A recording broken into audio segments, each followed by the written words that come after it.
Agradecemos a presença da doutora Silvia Kobayashi, chefe de gabinete do HC FMUSP. E vamos prosseguir agora com o tema do subsolo à Bolsa de Valores. Vitor Silva, da galera do subsolo. Obrigado pela presença.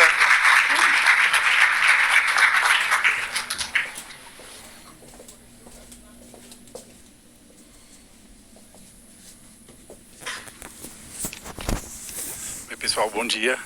Tudo bem? Eu perguntei se tinha problema de usar esse microfone, porque eu não vou conseguir ficar parado aqui, vocês não vão me ver assim. Também não vou ficar correndo, mas tudo bem.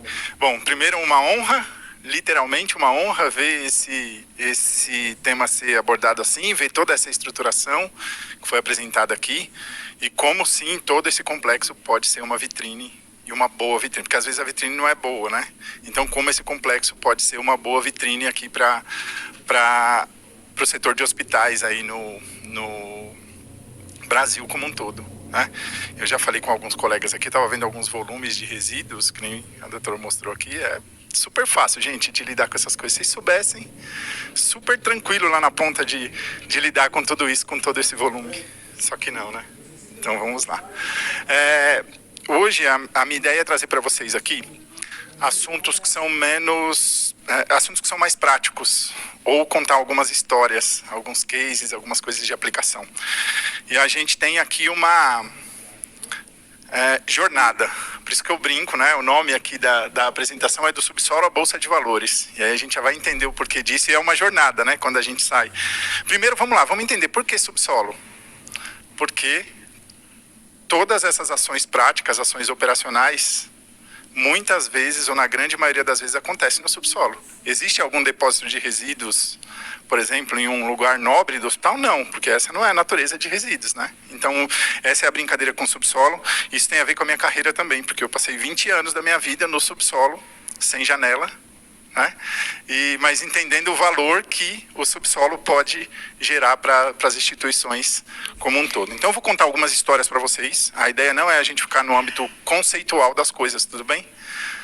Então talvez até um pouco menos formal. Vocês já me desculpem por isso se eu for muito informal, mas eu acho que isso traz essa conexão com os temas que a gente precisa aqui discutir nesse dia, tá? Então vamos lá, ó. A gente tem um universo de oportunidades, né? Será que isso está ligado? Deixa eu ver.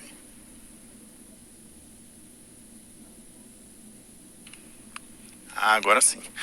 Então vamos lá. Normalmente quando a gente vai fazer uma palestra, as pessoas falam assim, olha, né, o Vitor Silva faz isso. A gente faz um monte de coisa no dia a dia, né? Mas eu sempre gosto de começar dizendo o que eu sou, não o que eu faço. Porque o que a gente faz no final das contas é o que a gente...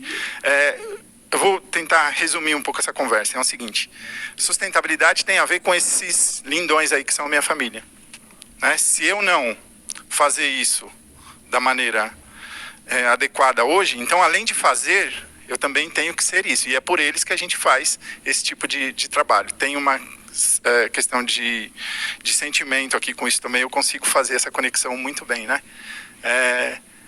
Esse aqui é o casamento da minha filha, eu tive esse prazer de levá-la no altar, então foi algo muito bacana, foi uma das coisas mais legais que eu já fiz. Fiquei com um pouco de dó de entregá-la, mas foi algo muito bacana, então só queria compartilhar com vocês que tudo isso que a gente faz aqui, de repente tem que ter um sentido, e o sentido é esse. Vocês sabiam que isso também é ESG?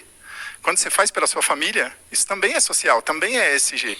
Quando a gente pensa em ESG, a gente fica muitas vezes caçando definições que são conceituais demais, quando na verdade quando você trabalha com ESG, quando você trabalha para o bem comum, é deles que eu estou cuidando e é assim que eu sinto. Faz sentido para vocês isso? Muito legal. Então tá bom, vocês já viram a cara dos meus lindões aí. E aí a gente começa aqui. Bom, quando a gente vai falar sobre ESG, a gente precisa começar a entender um pouquinho sobre gestão. Eu não vou me ater aqui aos detalhes, mas olha, vamos fazer essa conta. Vocês sabiam que a gente precisa conhecer o que a gente faz? Isso é uma máxima da administração, né? Isso é uma coisa muito falada, mas pouca gente ainda faz. Por que eu estou trazendo isso em relação a ESG? Quando a gente olha para saco de lixo, por exemplo, será que a gente entende o custo de saco de lixo para as instituições? E quando eu falo custo, é atrelado às questões de governança também, as questões de ESG das instituições, né? Então, um saco de lixo custa só 14 centavos. Mas será que um complexo como esse usa quanto de saco de lixo? Aqui é só uma conta básica, que 14 vezes 1.000 dá só R$ 140. Mas eu conheço hospitais que usam 80 mil sacos de lixo em uma semana. Então, assim, quanto que isso equivale a dinheiro?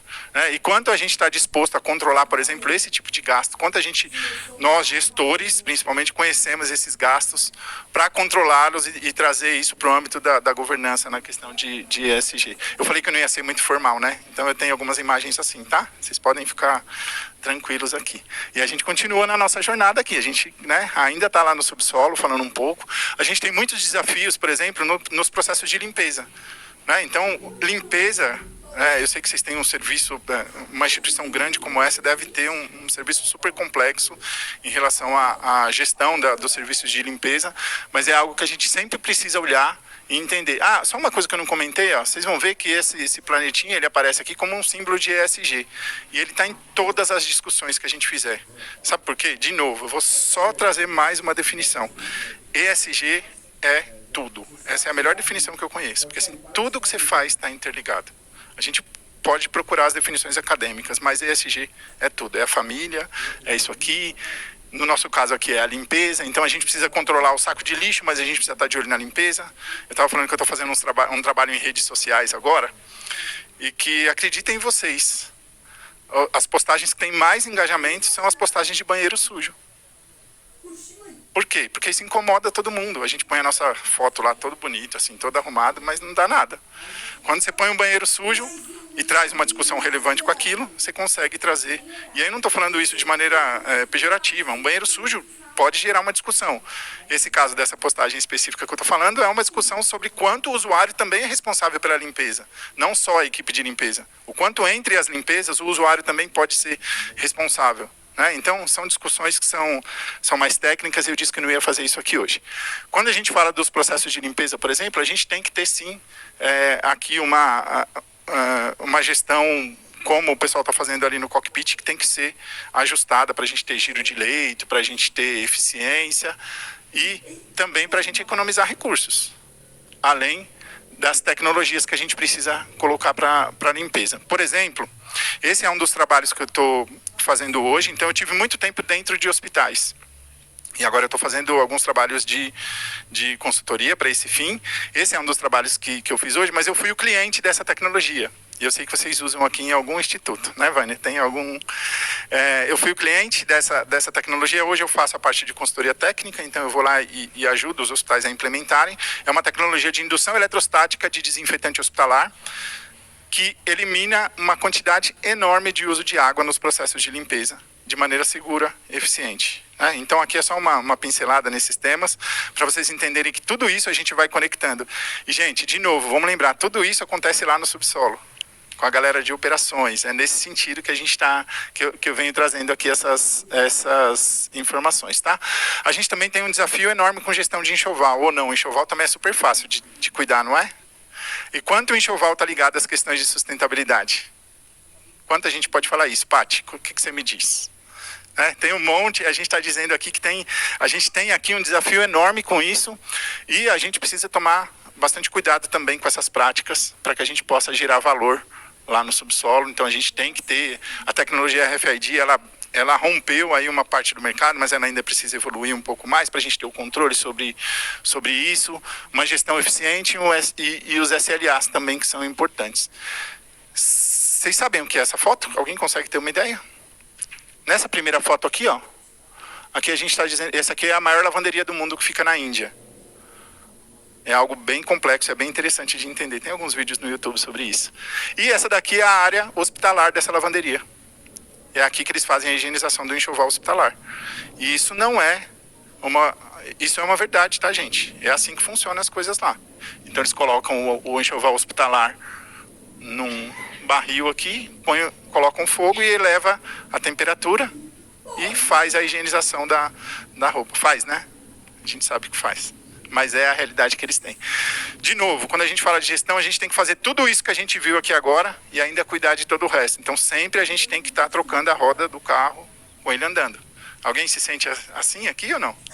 Quem é de operações? Não, né? É super tranquilo de lidar com isso. Mas vamos lá, a gente vai chegando aonde eu quero efetivamente conversar com vocês, que eu vou mostrar alguns projetos que foram realizados. Aqui a gente fala um pouco sobre a enchente lá do Rio Grande do Sul e faz a relação com aquilo que muito provavelmente o Vital vai falar aqui, que os hospitais saudáveis lá faz tão bem, que é a questão da emissão de gases de efeito estufa. Qual é a ligação disso tudo que a gente viu com a questão de gases de efeito estufa? E quando a gente traz isso para resíduos. Então vocês estão vendo que a gente está fazendo uma jornada mesmo, a gente está conectando tudo aqui que tem lá em serviços. E aqui eu já começo a falar especificamente do tema dessa manhã, que é a gestão de resíduos. Essa é uma postagem do Dr. Tiago Correia, ele é um médico do Einstein. E primeiro porque eu já fico muito feliz em ver um médico falando sobre a gestão de resíduos. Isso é incrível, porque isso traz uma força para a gente que está lá no subsolo tentando tocar, que é muito legal. Então, olha só, ele fez uma postagem, ele tem aqui uma publicação, que ele traz um pouco do que as UTIs causam em relação, do que as UTIs emitem de gases de efeito estufa relacionado à quantidade de resíduos, tá? Ali tem um QR Code que depois vocês podem ver a postagem completa, mas aqui é para mostrar um pouco de como isso engaja as pessoas, né? Então tem alguns dados aqui que são bem relevantes e ele traz uma conta certinha ali de quanto cada leito de UTI gera.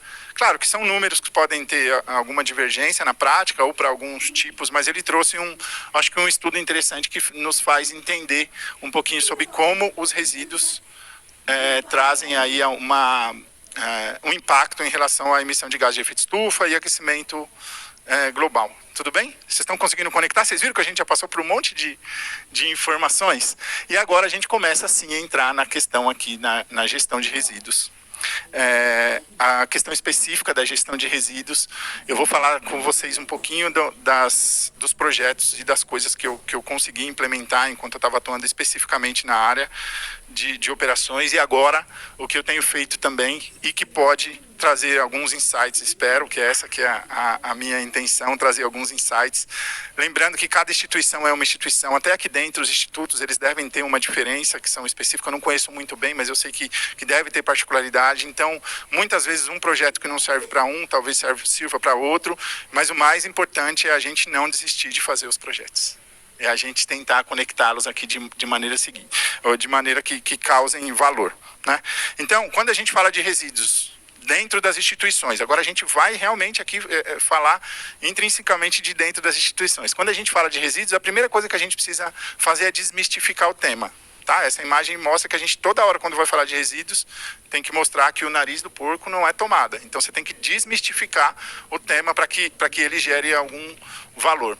Depois, a gente precisa ter, esse aqui é um case de um treinamento que o pessoal me convidou para fazer, dentro da instituição que eu atuava, e ele não pode ser, ele é sério do ponto de vista do impacto, mas ele precisa ser, esse tipo de treinamento, quando a gente vai falar desse assunto, precisa ser minimamente agradável. Na real, falar resíduos não é algo agradável de se falar, não é algo que as pessoas gostam, vocês concordam? Quem gosta de falar de lixo? Tirando eu, que sou o entusiasta disso. São poucos. A gente, né? Não é uma coisa que você vai sentar com os amigos, quer dizer, tirando o Vital e alguns que levantaram a mão, que você vai sentar numa mesa de bar, vamos ver como é que está o seu lixo hoje, né? Como é que a gente está? Então, é assim, quando a gente vai falar de resíduos com os colaboradores, a gente precisa ser minimamente agradável. Então tem que ter uma interface legal. E hoje, quem consegue treinar presencialmente as pessoas? Difícil, né? Então, a gente precisa. Isso aqui é um modelinho de ficha técnica do que a gente fez de cada resíduo, de como era um treinamento desse e-learning, né? E depois essa daqui era a prova. A prova era aquilo que a gente já vê por aí, é um joguinho, né? Então, assim, olha, você fixou esse conteúdo? E outra, isso aqui era aplicado muitas vezes no onboarding, né? Na hora que o colaborador entra na instituição. Então era muito legal, porque quando você consegue fazer isso lá na integração institucional, ele já entra sabendo um pouquinho. Então em algum momento ele vai lembrar daquilo que ele viu. Eu sei que ele vai dormir um pouco na integração, porque todo mundo... Não, tô brincando. Mas é uma das coisas que vale a pena a gente trazer. Então, isso aqui era uma prova. Sei lá, a bolsa de soro vazia, onde eu jogo? E aí você precisava arrastar isso até um desses, e essa era a prova do... Então é simples, não é? Isso aqui não é Isso aqui não é inventar roda, é super simples, mas é algo que funciona com o pessoal lá da ponta. Com a galera do subsolo isso funciona, porque é assim que eles acabam tendo fixando alguns conteúdos, né? Um outro projeto interessante aqui, que eu fui contra durante muitos anos, é quando você consegue juntar o resíduo reciclado em uma lixeira só, né? Então há algumas controvérsias ainda quanto a isso. Eu fui contra durante algum tempo, até eu me render e entender que isso poderia ser um processo para a instituição que eu atuava que funcionaria bem. Então, tem um case muito legal do SESC em relação a isso, que você pode pegar lá, você pode ver que tem reciclado e não reciclado, e que funciona muito bem com números que são importantes. Então, em vez de eu ter uma lixeira vermelha, uma azul, uma lixeira verde, uma lixeira amarela em todos os lugares do hospital, eu condenso isso. Mas por que a gente conseguiu fazer isso? Porque a empresa, o fornecedor que coletava esse resíduo tinha uma mecanização para separar isso. Isso não era separado por uma pessoa, na teoria, né? Claro que a gente fez validações. Mas esse foi um projeto importante que fez sentido para aquela instituição. E aí aqui, ó, eu trago alguns números do quanto o projeto de resíduos recicláveis trouxe de ganho. Então, olha só, a gente teve uma redução. Lembra que eu comecei falando do quê? Saco de lixo. Então, a gente começa a conectar todas essas coisas. Olha só, 15% de redução do saco de lixo, porque a gente fez uma mudança na concepção de como descartar o resíduo. A gente teve 30% aqui na redução das lixeiras. Lixeiras normalmente são de plástico. Então, se eu reduzo as lixeiras, eu não preciso comprar mais lixeira. Eu sei que eu fiquei com estoque de 1 ano lá de lixeira sem precisar comprar, porque a gente só reposicionou. E aí a gente teve uma melhora aqui no relatório. A doutora Ana falou aqui também sobre o relatório de sustentabilidade. Isso tem a ver com a nossa conversa, sim, que é o que a gente faz no subsolo, gera valor lá que pode ir até a Bolsa de Valores, né? Então, olha só, a gente tinha uma média de 15% e 48% por mês nesse período aqui de 2023, né? Eu sei que isso é muito específico da instituição, tá bom? Então, eu sei que é difícil comparar alguns números, mas esse gráfico mostra o quanto a gente conseguiu alavancar. A gente chegou em 19% aqui do total de resíduos gerados, 19% era resíduo reciclável, tá? E aqui em toneladas esse gráfico, tá? A gente começou o projeto em junho, lá em setembro a gente estava com 30 toneladas por mês. Nesse mês a gente teve 30 toneladas de resíduos recicláveis. Então a gente fez uma alavancagem aqui nesse número. O que vai fazer com esse resíduo depois é um passo importante também, mas aqui era só para mostrar para vocês que lá na prática a gente consegue fazer esse tipo de trabalho se tiver todas as validações, né? Aqui é outro projeto que eu atuo hoje. Eu também era cliente desse projeto. Eu sei que vocês vão falar aqui de logística reversa. Logística reversa é muito legal. Hoje eu faço a gestão desse projeto junto com essa empresa aqui, que é um fornecedor de produtos médicos. Eu faço toda a gestão da logística reversa em 16 hospitais. Super fácil, viu, gente? Logística reversa é nada. É outra coisa que precisa ser desmistificada. Parece uma coisa difícil, mas é mais fácil do que parece. Eu sei que vocês têm aqui, que vocês vão falar sobre o tema, então eu não vou me ater. Mas nesse projeto aqui, ó, eu era o cliente deles antes. Hoje eu faço a gestão dessas logística reversa. Essa empresa faz desde 2014 com os clientes. Eles já atenderam 66 unidades hospitalares. Já foram 500 mil embalagens de plástico, que equivalem a 66 toneladas. É pouco ou é muito? Numa linha do tempo de 10 anos, nós podemos dizer que, em relação aos volumes que são gerados aqui, que eu tinha de gestão, pode ser que sejam volumes pequenos. Mas olha o tanto de resíduo que a gente já deixou de encaminhar para o fim que não era o dele. Tá? Claro que depois existe toda uma discussão ainda do que fazer com esse resíduo. Uma das outras coisas que a gente precisa entender e que pode funcionar em algumas instituições são os projetos de tratamento de resíduos on-site, que são as máquinas que tratam o resíduo infectante dentro dos hospitais. A gente já viu diversas experiências disso por aí, mas ainda ninguém emplacado. Mas é uma das coisas que eu preciso ver funcionando ainda para ver se funciona, viu, Rita? É uma daquelas coisas que eu quero ver funcionando para ver se realmente resolve o problema. Mas aqui a gente sabe que tem um ganho. Querendo ou não, uma máquina como essa... e essa daqui é uma perspectiva de IA, tá? Uma máquina dentro de um corredor ainda, né? Nem existe a máquina direito ainda, eu já estou trazendo ela para um corredor de hospital. Mas essa daqui já é uma perspectiva real de uma máquina que vai ficar lá no subsolo, mas que pode tratar o resíduo infectante, né? Fora isso, quais as outras tecnologias? Eu estou com meu amigo Alfeu aqui. depois se vocês quiserem, vocês podem conhecer. É um produto para resíduos que faz a solidificação de alguns resíduos e resolveu um monte de problema dentro da cadeia de resíduos que a gente tinha nessa instituição, tá? A gente lá resolveu alguns apontamentos de JCI, por exemplo, com descarte de psicotrópico em relação... Você está concordando, né, Vânia? Porque eu sei. A gente, então, assim, George Commission falava que a gente não podia descartar o psicotrópico de maneira livre dentro lá da caixa. E aí a gente precisava resolver esse problema, trazer isso. Essa daqui foi uma solução, a gente colocava um pouquinho de pó dentro da caixa e conseguia fazer a descaracterização, pelo menos disso lá do resíduo químico. Enfim, era só para vocês conhecerem um pouquinho. E agora sim a gente chega a gente já está encaminhando aqui para o final. Então lembra que eu falei que a minha intenção hoje aqui era trazer alguns insights, era trazer algumas coisas que pudesse funcionar, mas quando a gente trata de resíduos, não pode ser bagunçado, não pode ser assim como a gente vê na imagem. E eu queria falar um pouquinho agora para a gente já partir para o final da questão de indicadores de resíduos. Alguém já viu um indicador de resíduos feito assim? Fala a verdade, gente. Papel toalha. E vamos lá. E quem tabula isso aqui?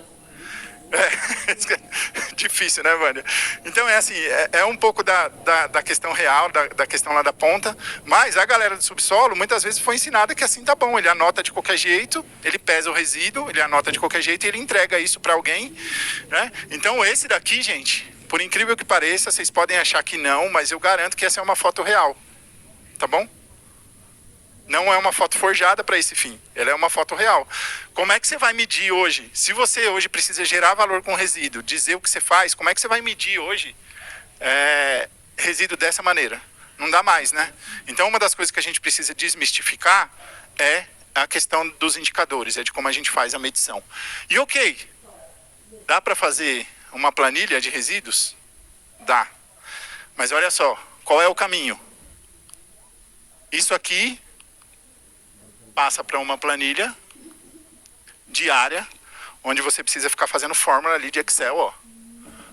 18 mais 2 mais 4, chance de erro, qual é? Às vezes você precisa numa mesma célula colocar 20 pesagens, 30 pesagens, tem uma chance de erro que é muito grande. Dá para fazer assim, ok, essa planilha diária, pensando que a pessoa que vai digitar daqui para cá, precisa conhecer muito de receita médica. Isso é só uma piada, brincadeira. O cara precisa desvendar o que está escrito lá para trazer para cá. Depois disso, vai para um gráfico. Olha como as coisas evoluem. Legal, né? E depois, a gente ainda pode melhorar um pouquinho, colocar num dashboard. Eu tinha lá um menino que era recém-formado nessas coisas, ele fez um dashboard lá, ficou lindo e funciona. Só que o trabalho para fazer tudo isso, você sabe o que eu precisava? De uma pessoa 4 horas por dia digitando o número de resíduos. O meu processo tinha 4,5 toneladas por dia. Uma pessoa 4 horas por dia digitando resíduos, com a chance de erro enorme, para a gente fazer um indicador, né? Eu estou contando essa historinha para vocês porque eu consegui, e aí é uma história mesmo, eu fiquei 6 anos tentando com algumas startups, alguém que pudesse fazer uma automação de balança. E nunca achei ninguém que conseguia. Por quê? Porque eu entendi que o problema não eram eles, era a minha balança. Quando eu descobri que trocando o visor da balança, isso aconteceu bem quando a gente implementou o RFID de roupa, que aí a gente viu, eu tenho a balança, mas eu consigo trocar só o visor. E aí a gente conseguiu plugar uma solução, pedir para um fornecedor, e em uma semana ele me trouxe essa solução, que é uma solução que faz a pesagem dos resíduos em tempo real, não preciso mais ninguém digitando no papel. A pessoa que pesa o resíduo, ela sobe com o carrinho na balança, digita lá, já tira a tara, essa informação sobe direto para um dashboard, ele se identifica e a gente tem a informação, não preciso mais ter alguém lá digitando esse resíduo. É uma solução prática, talvez não sirva para todo o processo. Tem gente que imprime etiqueta, ok, tem gente... Mas imagina você ter isso aqui em tempo real. E o mais legal, a gente falou aqui e aqui, ó, depois como fica o dashboard, você consegue ter...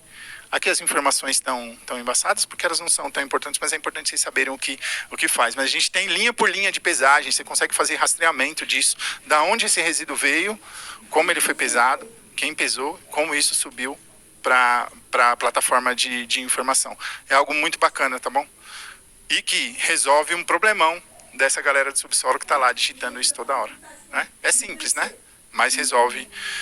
Quando eu falo resolve o problema, é que pelo menos operacionalmente a gente tem um dado mais confiável. E tudo isso, agora sim eu já estou aqui partindo para o final, eu vou fazer a conexão final aqui com vocês.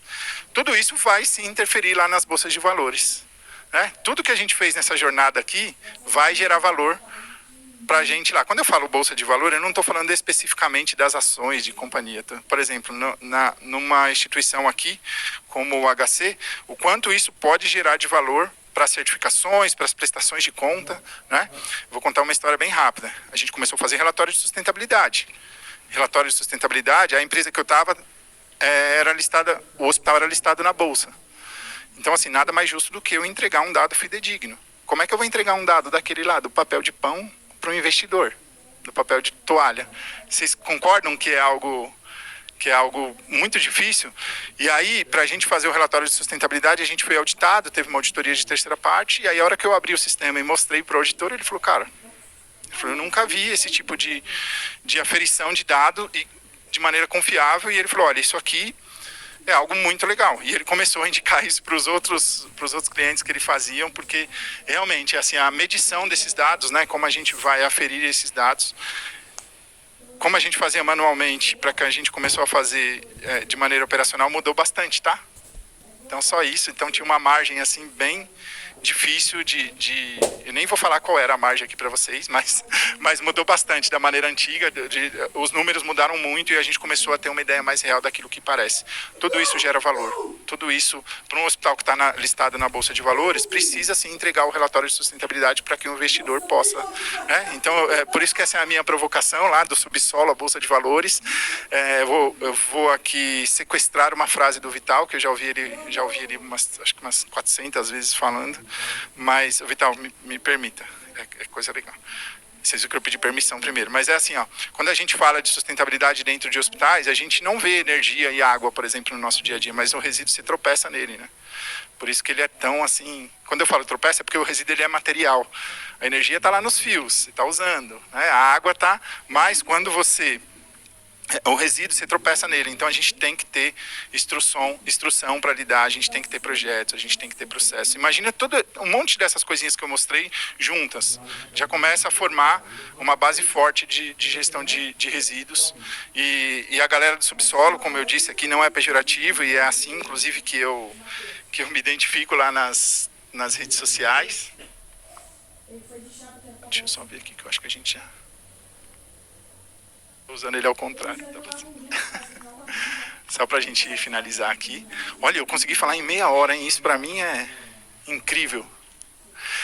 Aqui tem um pouquinho dos meus contatos, se vocês quiserem saber, mas para um começo de dia, a minha proposição aqui para vocês era trazer provocações nesse sentido, mostrar um pouquinho daquilo que pode ser feito, daquilo que serve em cada uma das instituições, quando a gente começa a agregar. Então imagina um projeto de logística reversa com um projeto de pesagem de resíduos, como é que você vai juntando isso e como é que você vai trazendo valor para as companhias ou para as empresas que precisam, para os hospitais que precisam prestar contas, para o hospital que entende que um relatório de sustentabilidade, como eu vi aqui, não é esse nome exatamente o relatório, mas um hospital que entende que um relatório é importante, não só para a imagem, mas para mostrar, inclusive para os colaboradores mostrarem para a família que lá onde eles trabalham fazem direito. E eu acho que isso são conexões que a gente precisa fazer sempre, e é algo muito... eu sou entusiasta, né, do tema, então vocês me deixarem a gente ficar falando mesmo. Queria contar mais histórias, eu tenho um monte de histórias, mas eu estou preparando uma publicação impressa de histórias da galera do subsolo. Logo eu compartilho isso com vocês. E eu fico à disposição, então. Espero que vocês tenham gostado da conversa. Tá bom? Obrigado.